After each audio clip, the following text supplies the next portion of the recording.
Well, it's day 2 of the first day-night test, but it feels like it could be day 4. This game is moving at a cracking pace.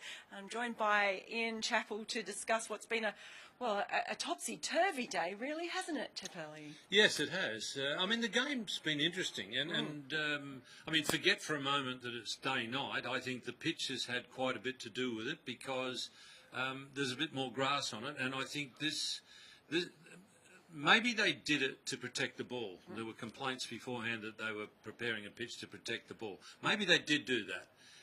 If they did, well, I'm not so keen on that. But what they may have also come up with is a template for pitches in a lot of places. A bit more grass. I mean, the interest in the game when the bowlers have got a chance is always so much higher. I mean, I watched that thing in Perth and, all right, runs were coming quickly, but it was a slow-moving game. Everyone was dawdling around. You didn't look like getting wickets. But as soon as the bowlers have got a chance, and you can hear it in the crowd's buzzing, everybody's buzzing, and it makes a huge difference. And administrators, I hope they take some notice of what's happened here, and they may have just hit on the right formula by good luck. I mean, today sort of went through a bunch of different phases. We saw New Zealand bowl so well and so tightly early on. And then I guess we had a decision that really seemed to change the course of the afternoon, didn't it? Yeah, I think it unsettled the New Zealanders a bit, probably in particular Brendan McCullum. And Brendan McCullum's not a whinger at all, and he gets on with the game. But it was a horrible decision. I don't know how the hell the third umpire came to that conclusion, because everybody else that I've spoken to, perhaps bar one other person, could see the evidence. His statement was, I couldn't see any conclusive evidence. The mark on the back could have got there by anything. Well, Nigel, I would ask the question, what sort of anything other than the ball? But it did certainly unsettle the New Zealanders. I think also Nathan Lyon had walked off. I mean, that was a pretty fair indication to the third umpire that he thought he was out. And I think he came back, and it was almost like the guy who'd got the reprieve from hanging. Oh, well, you know, this is my second life. I might as well make the most of it. And that's the way he played. It changed the game not just in the number of runs, but also think about when New Zealand would have been batting. They could have been batting a hell of a lot earlier, a lot more time in the daylight. So it was a big change to the game. And the problem is this with the DRS system. We were told years ago that it was there to get the correct decision. Well, what has turned it hasn't turned into that sort of system.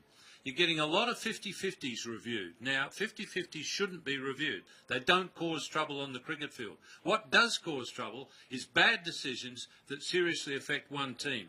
That's when animosity creeps in. I think the umpires are lucky that New Zealand are a pretty placid mob. Brendan McCullum keeps the lid on things. He doesn't get too agitated himself. But they're entitled to be aggrieved. Now, when New Zealand came in, obviously, then they were in that really tricky twilight period where the ball suddenly in the hands of, Mitchell Starc bowling, but in the hands of Hazlewood and Siddle was doing things we probably would expect it to do maybe at Trent Bridge. Yeah, I think that Hazlewood showed a lot. I believe that Steve Smith really pleaded his case to get him into the team, so Steve Smith will be happy that his judgment has been vindicated. Won't be so happy that he dropped a catch off Josh Hazlewood. But Hazlewood really, I thought, bowled extremely well. And that's what Australia desperately needed, that, because, you've lost Mitchell Johnson, retired. Now you've lost Mitchell Starc, two leaders of the attack. Bang, bang, they're gone. So he stood up and stood up very well. New Zealand going out there tomorrow, how much do you think, if they get up as a lead, it'll... Well, you don't think like that as a player and as a captain. Whatever it is that you've got to defend it, and that's the way you've got to approach it. If it's 150, right, we've got to bowl well enough to get them out for under 150.